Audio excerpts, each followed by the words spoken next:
Hi, everyone. I'd like to welcome you to our session on certified peer support. Just a few things before we get started. The session is being recorded and all the attendees are muted upon entry.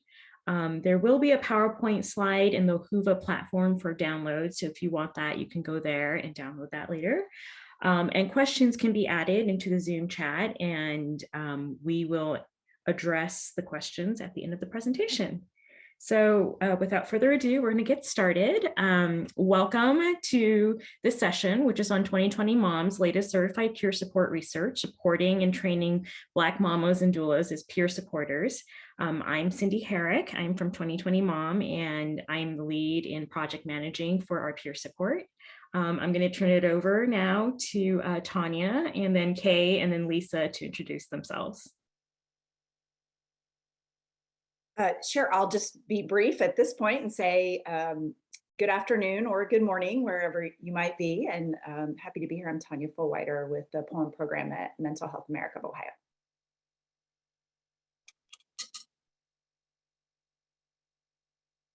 Hi, everyone. I'm Kay Matthews, Executive Director and founder of the Shades of Blue Project. And hi, I'm Lisa Melchior. I'm president of the Measurement Group. We're an evaluation consulting firm in Southern California. Great, thank you, ladies. So I'm going to kick us off with a little overview of what we're going to cover today. I'm going to go over the certified peer specialist overview just on everything, and then Lisa's going to take us through the 2020 Mom pilots, the first one and the second one, and then Tanya is going to go over the maternal mental health peer support curriculum, followed by Kay, who is going to talk about the cultural nuances and considerations included in the INSPIRE model. So once again, I am Cindy Herrick. I am from 2020 Mom. I'm the Strategic Partnerships and National Campaigns lead. I am also a certified peer support specialist here in Arizona, where I am. Who is 2020 Mom? So we are hosting this forum conference that you're attending right now, but we are a national nonprofit working to close gaps in the maternal mental health care systems through policies and systems change. So what is peer support? Peer support can come in many forms, but for the purpose of the pilots that we've been supporting and laying out, we go by the definition laid out by the CMS, which is the Center for Medicare and Medicaid Services, because that is the standard through which certified peer support can be actually reimbursed. In response to provider shortages and the growing need, definitely exacerbated by COVID-19, there's been a lot of interest in utilizing certified peer support specialists to combat poor mental health.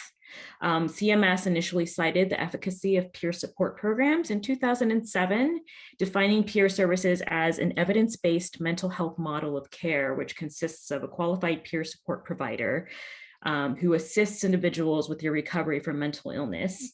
In addition to the CMS, peer support has been nationally recognized by other federal agencies such as SAMHSA, HRSA, and it's been endorsed by organizations like Mental Health America.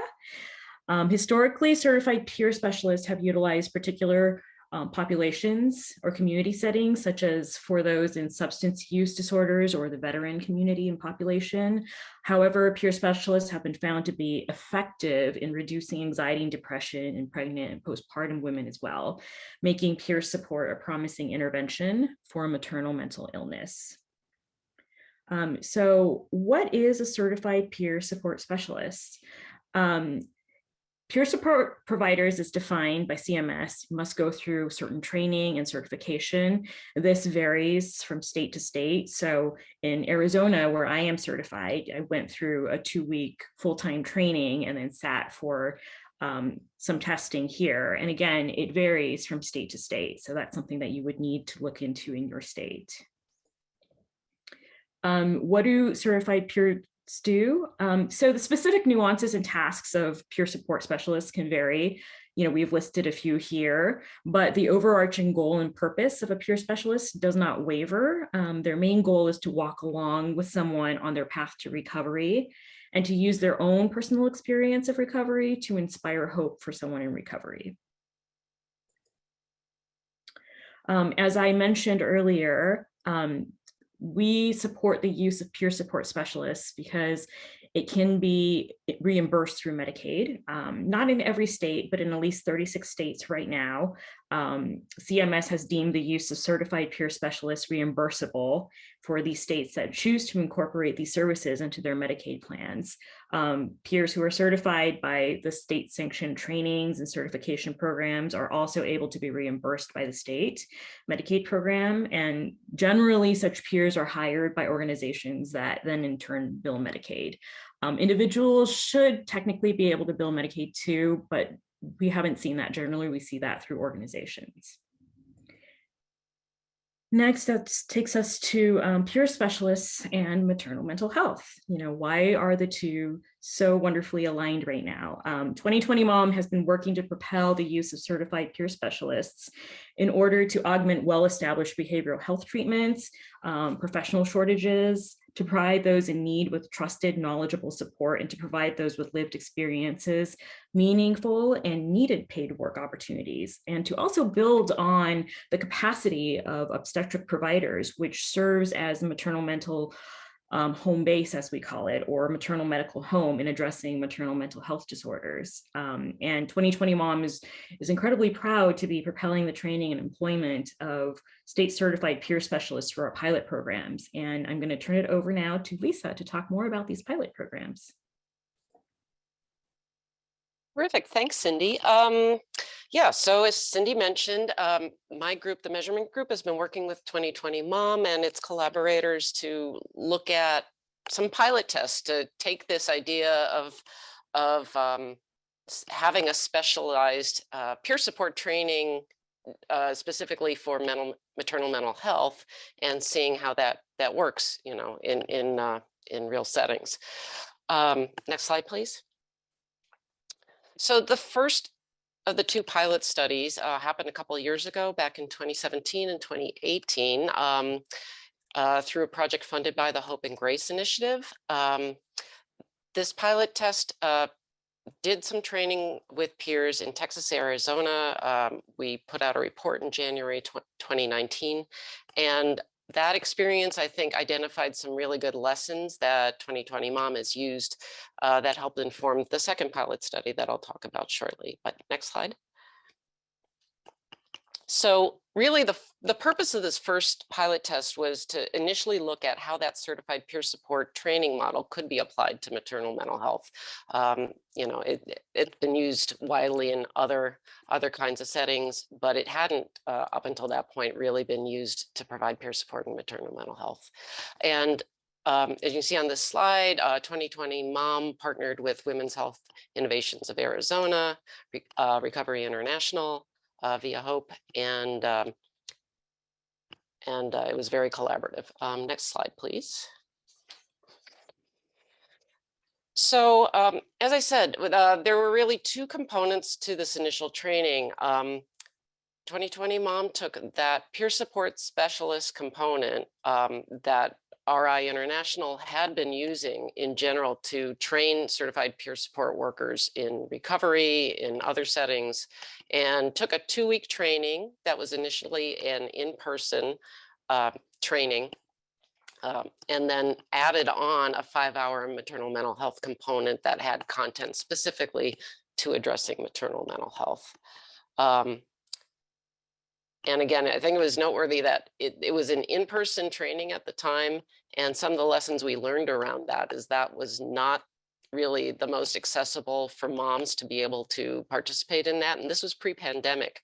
So I'll be talking a little bit more about that. But next slide, please.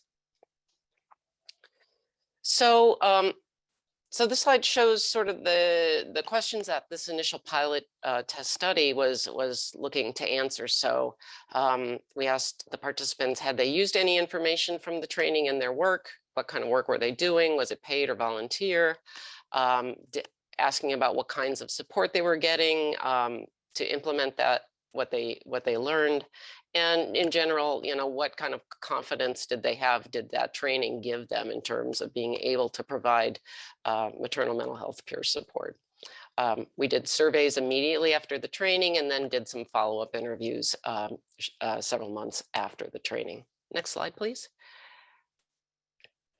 So the bottom line is that that initial pilot test was successful in terms of increasing people's knowledge of things related to the peer support concept in general, as well as specifically to maternal mental health, and also increase their confidence, both in general of providing peer support and specific to MMH. Next slide, please. As I was alluding to a few slides ago, this was an in-person training, and given the experience, one of the things that came out of that was we really, 2020 Mom decided at that time that really moving that training to a virtual environment was going to be more accessible for the moms, was going to allow them to sort of, collaborate one-on-one in a more in a setting where they could really converse with each other in a safe space. And that turned out to be a very fortuitous thing, because as the world after that moved to so much of this being online, you really had a leg up on doing those virtual trainings. So the other thing that was found was really at the next stage, they wanted to integrate that maternal mental health content more seamlessly, as opposed to being an add-on to an existing more generic peer support training content. So that helped informed the next pilot test, which talk about. Next slide, please. So pilot test 2 is specifically looking at the certified peer support model for Black mamas and doulas in California. And one of the things that it was really focused on was taking this training that was specific to what's happening in California, and specifically working with Black moms and doulas with lived experience. And then, so this project is just winding down now. We're all in the process of submitting a final report at the end of the month, and it is almost the end of the month.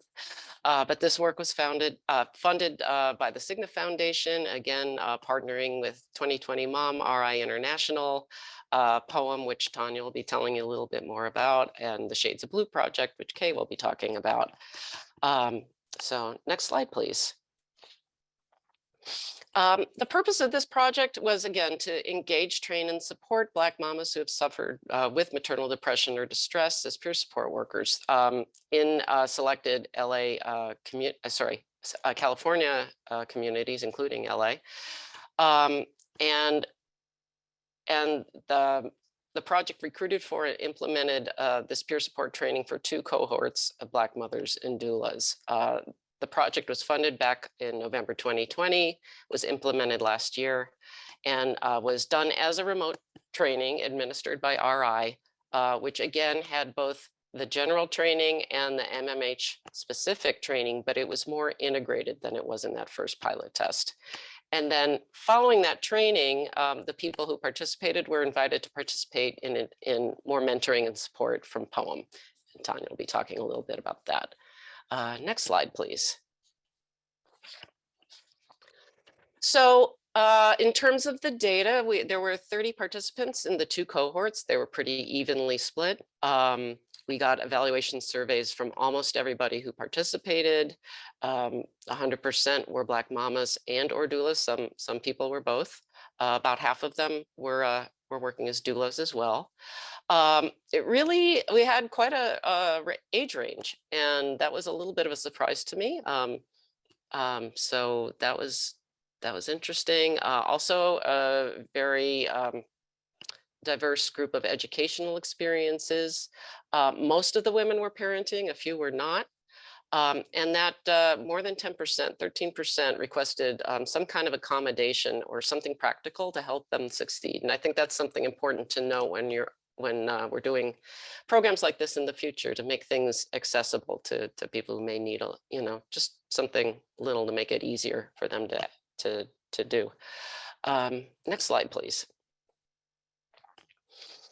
So one of the things we looked at with this evaluation is the application process asked some pretty detailed questions of the women to find out really what did they want to get out of the training, what was their reason for wanting to learn about becoming a peer specialist in this way, And so it's really providing very rich information about what their lived experience was and how they saw that as an asset to providing peer support in the future.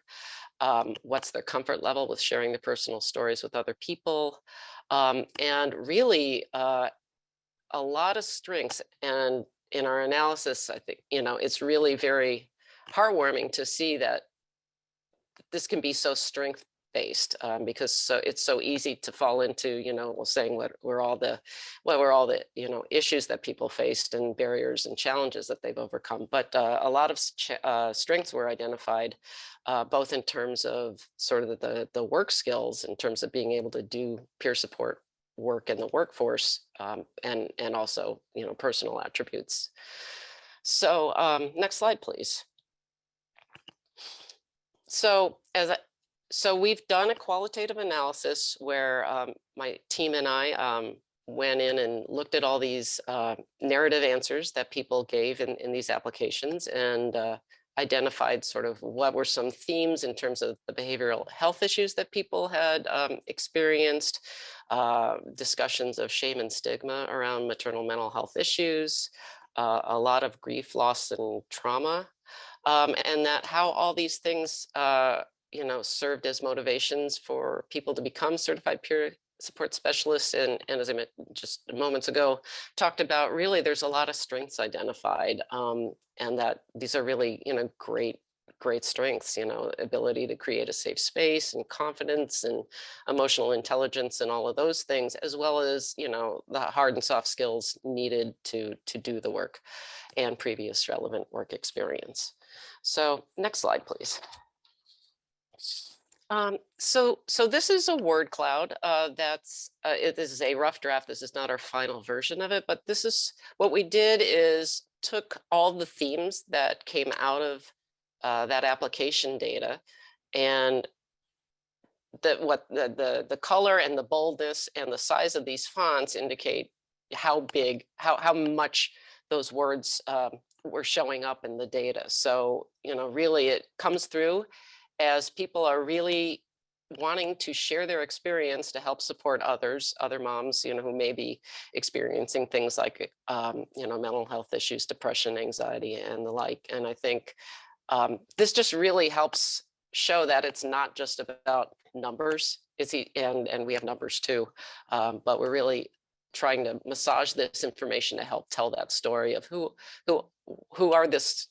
is this group of women who want to be peer support workers, and how they're approaching it. So next slide, please.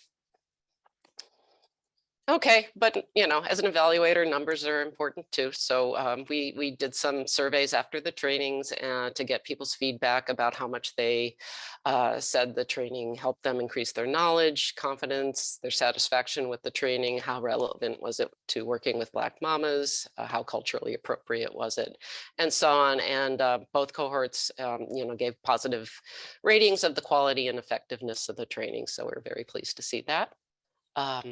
Next slide. Oh, one more thing about that last slide is I do want to mention that the feedback was especially positive about the Inspire method that Kay is going to be talking about shortly. And while we did, this is sort of a view from 10,000 feet of all the content that was covered in those trainings. When we look at the comments that people gave, they really found that especially rewarding. So sorry, next slide. And we got qualitative feedback, both about the content, the variety of knowledge that people were getting, and specific things about tools and strategies about how to do the work of being a peer support specialist, and also the format of the training, the opportunities for group discussion, the balance of structure and open-ended time that they had. So that is sort of a quick report on our two pilot studies. As I mentioned, the final report will be submitted very, very shortly. And it's been a pleasure working with 2020 Mom and Poem and Shades of Blue and all the other collaborators. And we're excited to see about how the information gets used and where it will take you next. And with that, I will turn it over to Tanya.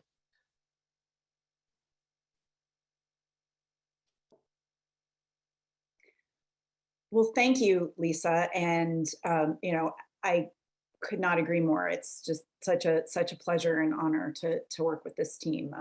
I feel grateful with every opportunity. So again, I'm Tanya Fullwider.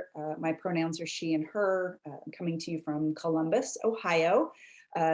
Columbus sits on the taken native lands of the Miami and the Hopewell tribes. And I make that territory acknowledgement as a small part of recognizing the ongoing trauma of the structures of colonialism.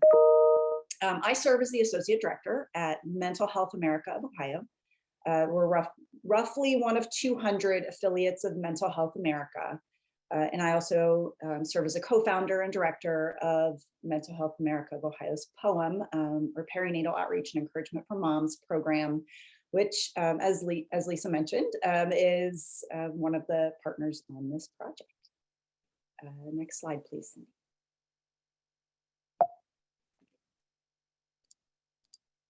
Thank you. So, I'm going to kind of weave in and out of who and what POEM does, because it's really a big part of why we're here, why we're as POEM part of this project. So we've been around for quite a while, roughly about 20 years, and are a peer-driven, peer-led program. So it's care navigation, layered with certified peer supporters. We serve as a single entry point of care, providing mental and emotional care through the perinatal period. We hold a strong commitment to equity as a focus throughout the program. And a key part of our program, and what brought us into this part of the project specifically as well, is our branch of the POEM program called RISE, which provides services exclusively by and for Black and African American pregnant parenting people. And so that, that piece is really what was key in the part of this project specifically. So next slide, please, Cindy. So as far as the curriculum specifically, we, again, like I said, I really want to weave in POEM and who we are and what we do, because we're sort of accidental trainers in a way, in the sense that, training and sharing peer support in the maternal mental health space in any formal way has never been part of our objective. We're very much centered around delivery and peer support delivery. And so it's really this recognition of the gap that as a workforce, and the opportunities that we have as peers to say, wait a minute, like what we're doing here in Ohio really works, and it's really pretty cool. So how can we help help this as a workforce specifically grow? And there's a lot of, Cindy highlighted, there's a lot of opportunity, but there's also a lot of growth that still needs to happen systemically in order for certified peers to become a part of the workforce where they really there are the opportunities there should be. So anyway, and Cindy also mentioned certified, peer support is not new, certified by CMS in 2007. So that's quite a while ago. It's not new, but, just like what many of us have seen over the years in the clinical maternal mental health space, there's a gap, right? When it comes to how, knowledge is delivered and across the spectrum of mental health. And so similarly, peer support, and the training to become certified is not new, but the ability to know how to deliver peer support in the perinatal space, what is a gap. And so that's where this, this curriculum came from, is, being able to fill that space of how do you deliver peer support in the maternal mental health space. I personally did not serve as one of the trainers in this pilot. Again, we focused on Black and African American pregnant parenting people for this pilot. And so I am here as part of a curriculum developer, and I'm part of our program overall, but was not a trainer, but can have so many great things to say about the training team, both from RI International, who as the certifying body, we've heard how amazing, and we all know how amazing Kay and her team are, and then our team here at Poem delivering the training as well. So, as I said, many of us are aware of the wonderful tools now available through Postpartum Support International, through the collaboration of 2020 Mom and PSI, through Selene Institute, through Karen Kleiman and her team that help people specialize, help clinicians specialize in maternal mental health. And those are incredible and so necessary for working with this population. But the recognition that by peers for peers, that in order to become really, truly prepare yourself to deliver peer support, that, we need to have peers as part of the training picture. So, and that's where this came from. And, there's a line to weave as far as, the knowledge that peers need in the spectrum of maternal mental health complications and the boundary in the context of peer support. And so, kind of working very closely with partners to, figure out those pieces and parts around certified peer support and around the understanding of maternal mental health complications. And so, bringing peers in to deliver that creates that, we like to call a brave space. We use that poem from Ms. Mickey Jones around the invitation to a brave space. And that creates that by having peers be the trainers.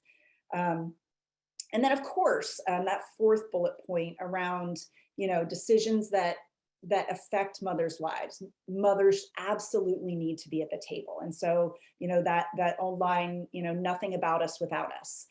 And so we really, we feel that's so important as part of this curriculum.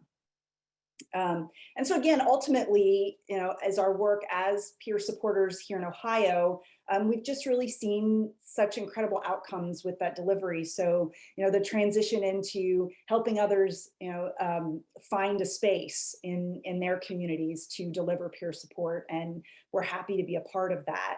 And so, our training, different than the first pilot with the 5 hours, it's moved up to about 10, allowing so much space for sharing and discovery and processing of each peer's experience, and then preparing them for education in the certified peer space, but accounting for everyone's individual journey.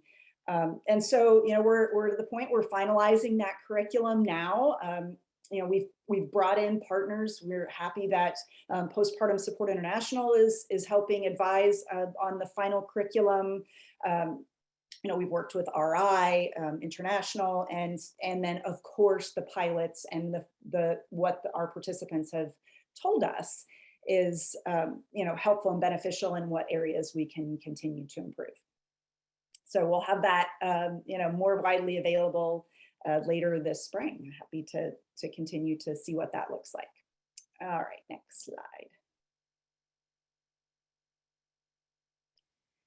So, as I said, while we stepped into the maternal mental health curriculum part a little bit accidentally, I just want to share a little bit about also what we do at Poem that helps inform how we put together the curriculum.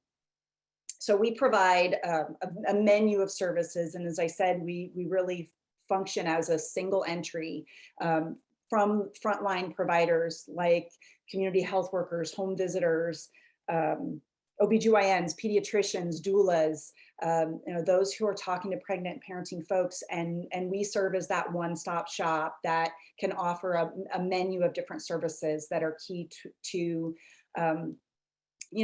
what each individual participant needs. Very, very much person-centered care, and from direct referrals to specialized maternal mental health clinicians, to the recognition that sometimes before we can address you know, a mental health need, we need to make sure that housing is in place and other things. So really working closely with partners to, you know, kind of look at that whole picture of each participant. And so that's just a little bit about the program. And I'll ask for next slide.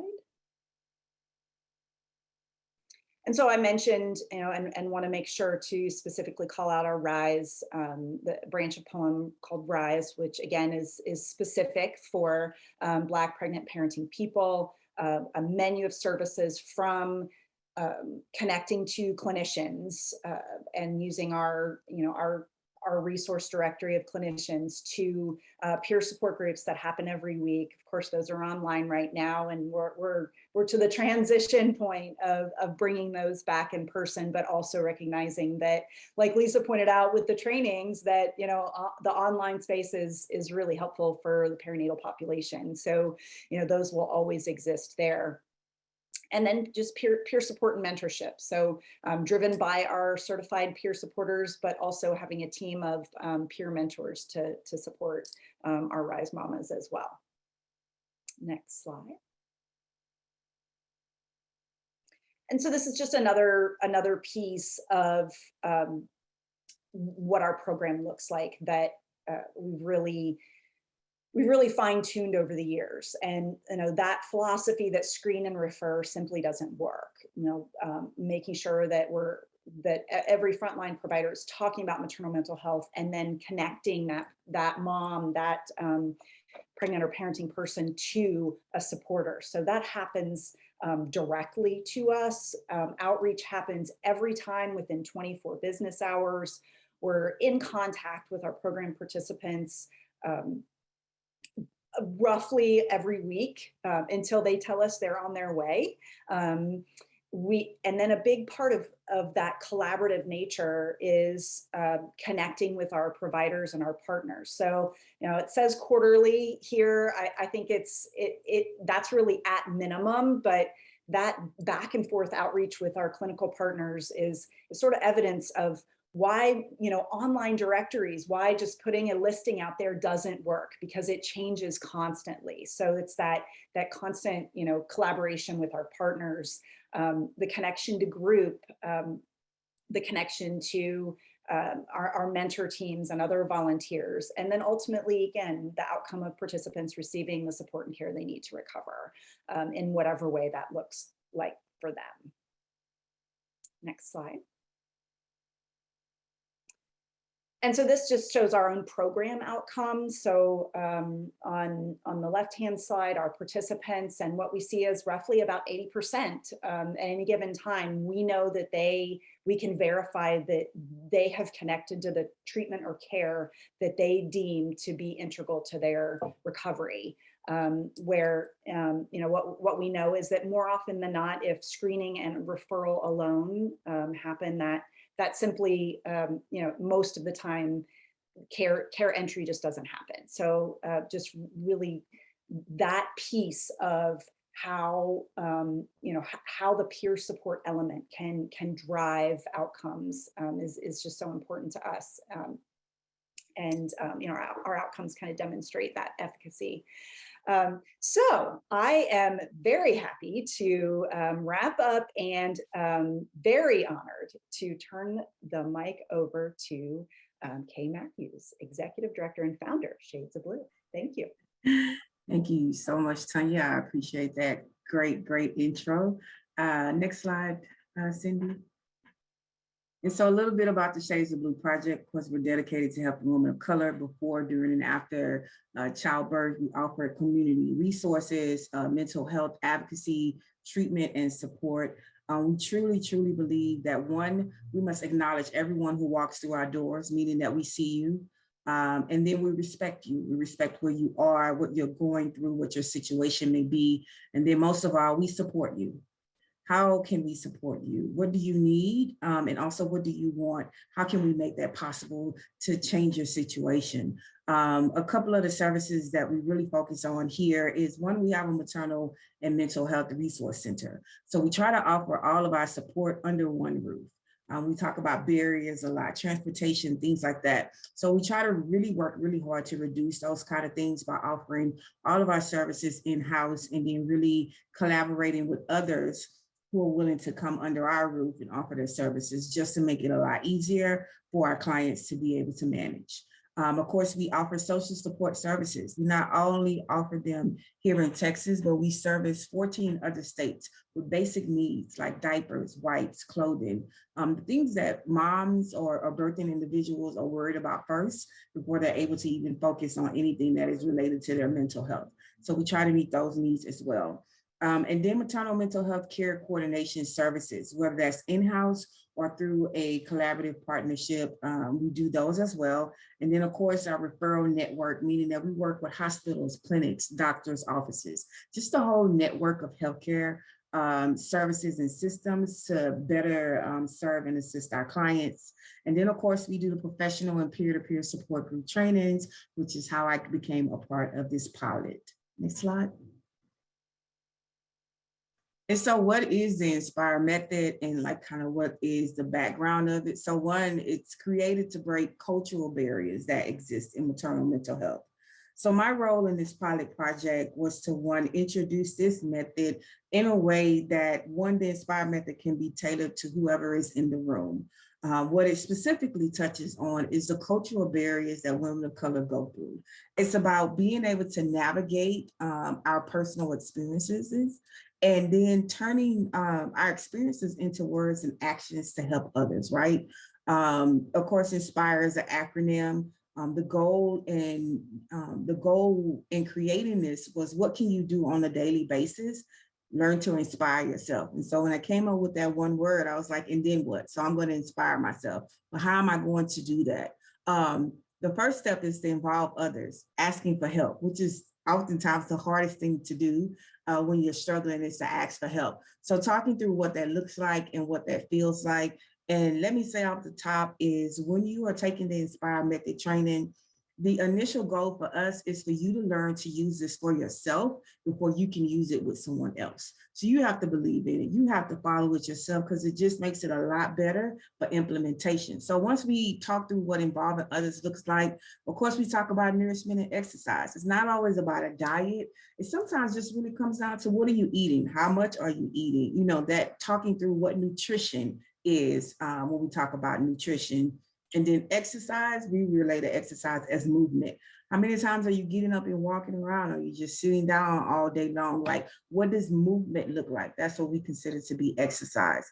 And then culturally, spirituality and prayer, we know religion is it can sometimes be a huge barrier in cultural conversations around religion when we're talking about mental health. You know, typically, you know, we pray these things away. I don't know how many times I heard that, just being a Black woman growing up. And if you were struggling mentally, it was just like, you'll be okay, say your prayers, go to sleep, you know, whatever it may be. It's one of the barriers that exists. So we could not include spirituality in prayer, because you either spiritual or you have a prayer life, right? But skipping over the hard topics or the hard conversations in mental health we want to dismantle that. And religion is one of them. So it warrants a conversation and how to maneuver through that and what that conversation could look like. And then of course, patience, we are certainly not born with patience. It is actually learned, it is taught, it is something you got to figure out a plan that you can work through. And so we talk about what that looks like.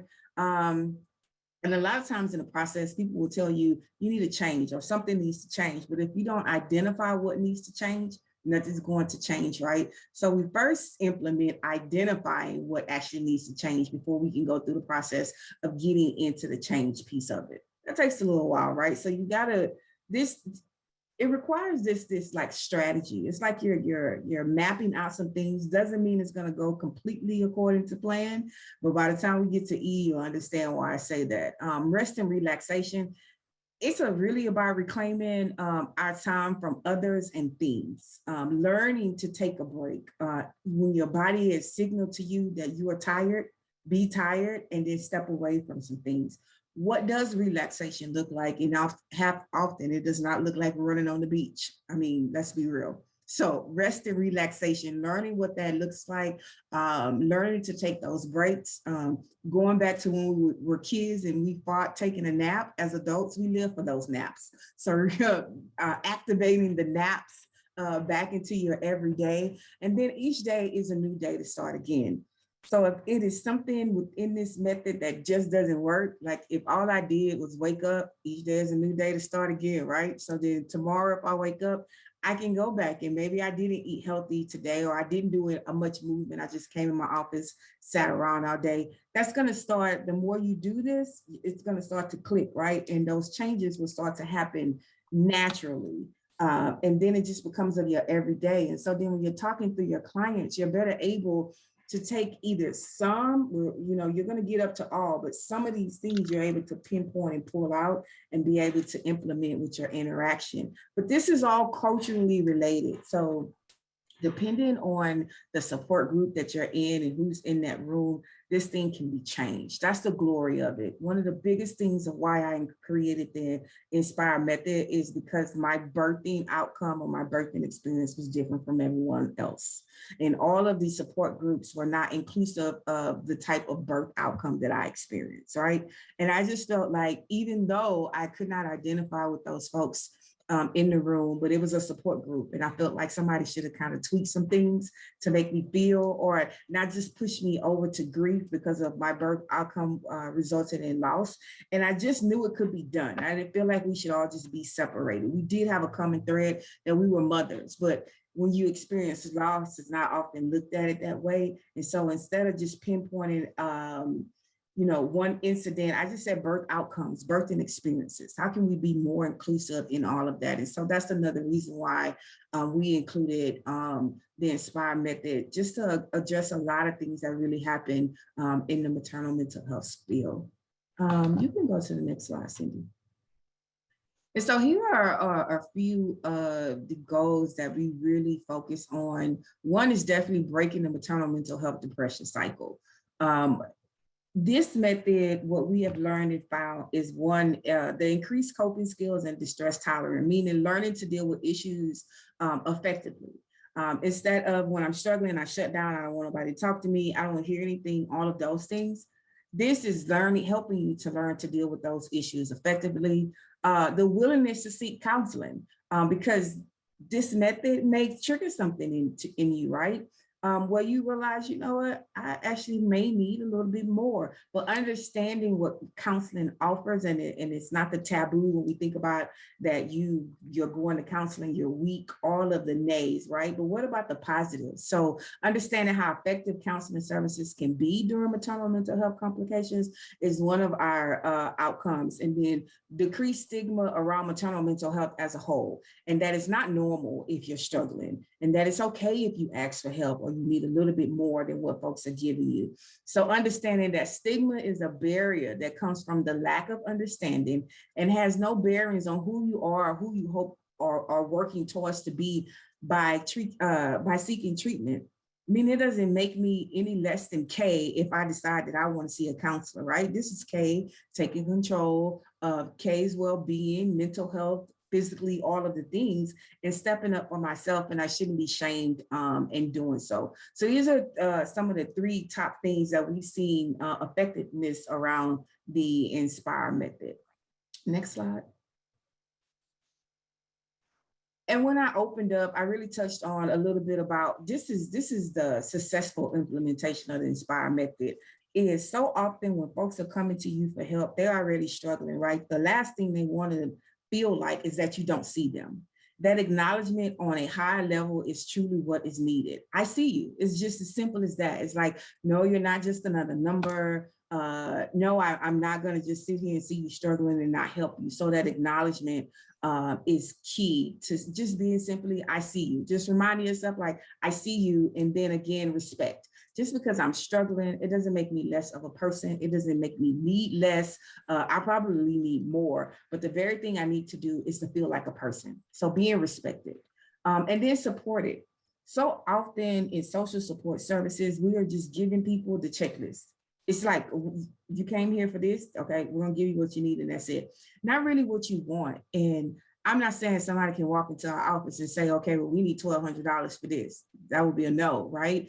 But realistically, how can I support you in getting you connected to, maybe that $1,200 is for rent and we don't offer rental assistance, but how can I connect you with someone who does, right? That's a want. I'm gonna give you what you need based on the services that we offer, but there's always a connection or a resource that could help you on the other end. So fully supporting the whole entire person, which is why we even do social support services anyway. So acknowledge, respect, and support is like our lead in doing this work and doing any type of training, just our interaction, because we all want to be seen, right? We all want to be respected, and we certainly all want to be supported. So that's it. This pilot project has really opened my eyes to the continuing need of doing this type of work, doing these type of projects, collaborating with others like Tanya, working with the evaluation team, Lisa, working with 2020 Mom, to just even bring this full circle. And so we've seen the magnitude of how the positive outcomes of trainings and doing pilots like this are very effective. So thank you. Thank you so much, Kay. And thank you to Tanya and Lisa too. If you want more information about the pilots, this is the website at 2020 Mom where we have more information about the first and second pilot. And we are open for any questions that may have come through chat. Haven't taken a look yet, but if you have any questions that you would like to ask, you can drop them in chat right now because we actually have a little bit of time for that. So a question did come in asking if the results from the pilots will be made publicly available, or will it just be reported to funders? And so my understanding is that it will be, but that's, I guess, Cindy, do you have any information about the plans for that? Made publicly available, just like the pilots from the results from the first pilot in Arizona and Texas. So I would go to let me pull this up again. If you guys want to write that down, that would be the link where it would be housed. And if you sign up for our e-news and just go to 2020mom.org, we usually will send out a notification when we have new information like that.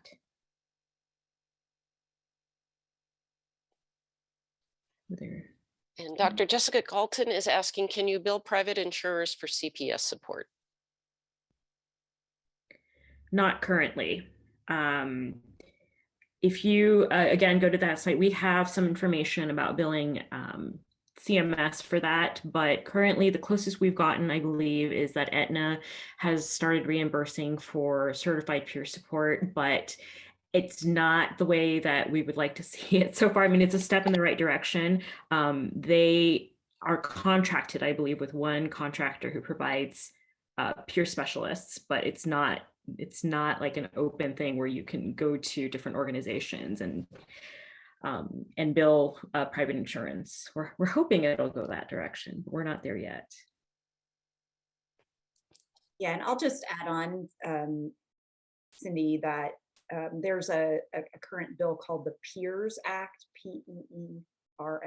Did I put two E's in there? I think so. That is looking at asking Medicare to pay for peers, which, as most of us know, that's not really the perinatal population.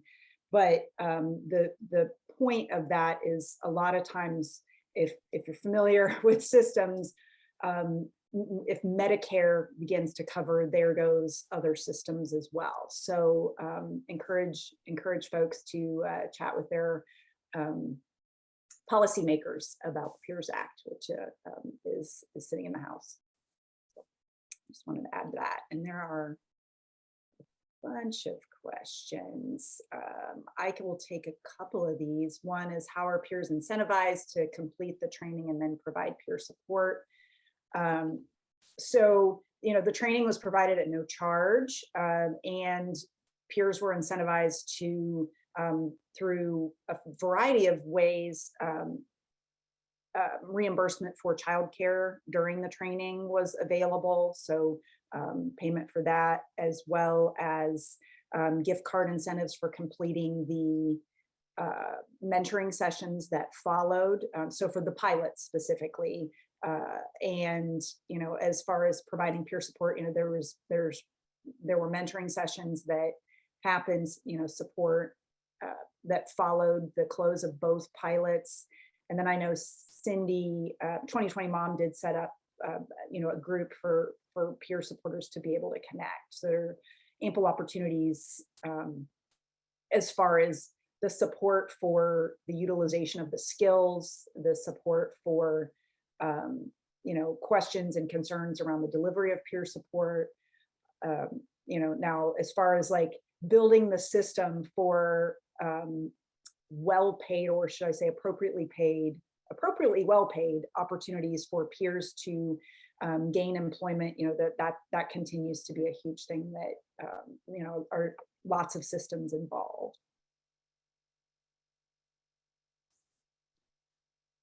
In terms of, did the evaluation look at sustainability? We did not within the scope of the evaluation, but I know 2020 Mom is looking at payment by Medicaid and trying to advocate for those kinds of options. Yeah, I just dropped a link in the chat, and that is the link that I had shared before. If you go on that page, there is an issue brief about peer support. And then if you go further down, there are some resources about state Medicaid reimbursement for peer support. I can drop the direct link in that here too. And the truth is, that is something that we have actively been working towards figuring out. That is a big gap in terms of billing, the billing aspect of this piece. If you look at our first pilot in Arizona and Texas, Women's Health Innovations, and that's documented in the brief a little bit, we've helped them kind of bridge that gap of starting to bill for peer support specialists. So that some of that information is there, but there's definitely still a big gap.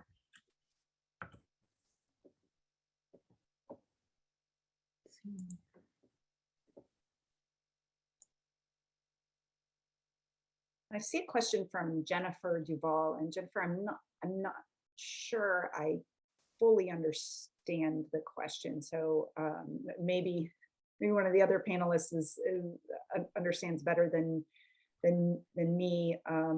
Well, and I'm happy to elaborate if that's helpful. I just, in working in this space, we call our peer support people mentors. And in the program that we are currently offering in Washington, they actually are volunteers. And in some of the conversations we've been having, particularly around policy of having this type of program be reimbursed by something like Medicaid so that we could actually pay our mentors. Something that's come up quite a few times is that oftentimes people are interested in doing this work to support people within their community, and they see themselves as peers or parent mentors, but they don't necessarily want to go through a whole credentialing process and see themselves in that type of professional light. And I wondered if that was something that you all had come across. Well, I can start there, Jennifer, and please, Kay, Cindy, Lisa, jump in. There's a very big difference between delivering peer support as a professional and delivering peer support as a volunteer. And because of the, as an employed professional to, day in and day out, have to manage your own care and be in an employment place that the employer is also very resourced and skilled on the specific needs to ensure that employed peers have what they need to succeed in that role. And there's a lot of different variables that, that look like any other really supportive workplace, right? That the health of employees, no matter what that is key. But there's a huge difference between a volunteer peer support and, paid employment peer support, doing that, part-time or full-time, and making sure that the systems are in place to ensure that peers have everything they need. And I definitely encourage, and part of the application process in this pilot, and particularly is a conversation around what does it mean to be ready to deliver peer support in the employment space. And I think that was something we saw with the first pilot. I know that was a big concern, after some of the peers had gone through the training, that, were they necessarily getting that support? And that was so important as the next step in, developing them professionally. Absolutely. I think as part of the first pilot in Arizona, I was part of the first cohort that went through the training. There's definitely a gap in terms of there is support in place for current certified peer specialists, but for certified peer specialists within maternal mental health, that is what 2020 Mom is trying to work towards right now. We're not trying to recreate the wheel. We know it works in other populations. So now we are, borrowing what works for us and trying to make that sort of model for maternal mental health. In terms of answering the question of a professional peer support specialist or a volunteer one, that is a very personal thing. I came in before all of this years ago. I just wanted to help people and I was a volunteer. But what I found personally, and this is individual, is that I needed some structure and I really, really wanted, to understand it better rather than just informal peer support. And again, that's not for everybody. So I can't speak to the specific individual.